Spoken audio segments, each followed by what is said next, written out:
Employees who were denied a promotion, what was your "I'm done" moment? I was the office ghost, the one who stayed late, came in early, and picked up everyone's slack. For 5 years, I was the dependable one. My manager, Greg, loved it. "You're the glue that holds this team together," he'd say during my annual review.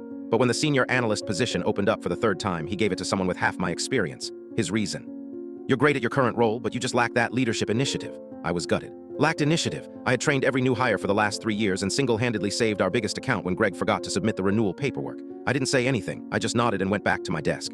The "I'm done" moment came a month later. Greg had messed up the quarterly budget, a $20,000 error that would have gotten him fired. I found it at 7 p.m. on a Friday and stayed until midnight fixing it, cross-referencing hundreds of lines of data.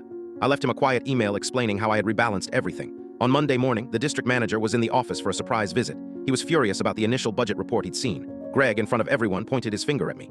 "It was my fault," he said, looking at the district manager. "I should have been supervising her more closely.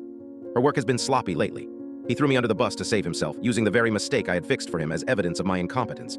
The entire team knew the truth. They just stared at their desks. In that moment, something in me just switched off. No more glue. That afternoon, I went to HR and got a printed copy of my official job description. It was surprisingly narrow. The next day, I started my new life of malicious compliance.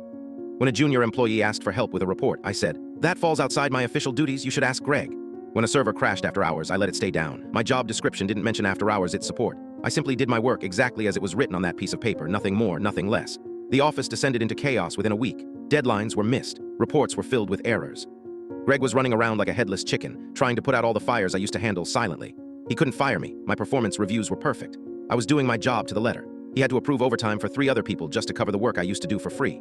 My old manager now has to send me a weekly task authorization email, personally approving every single thing I do. He spends about 4 hours on it every Friday.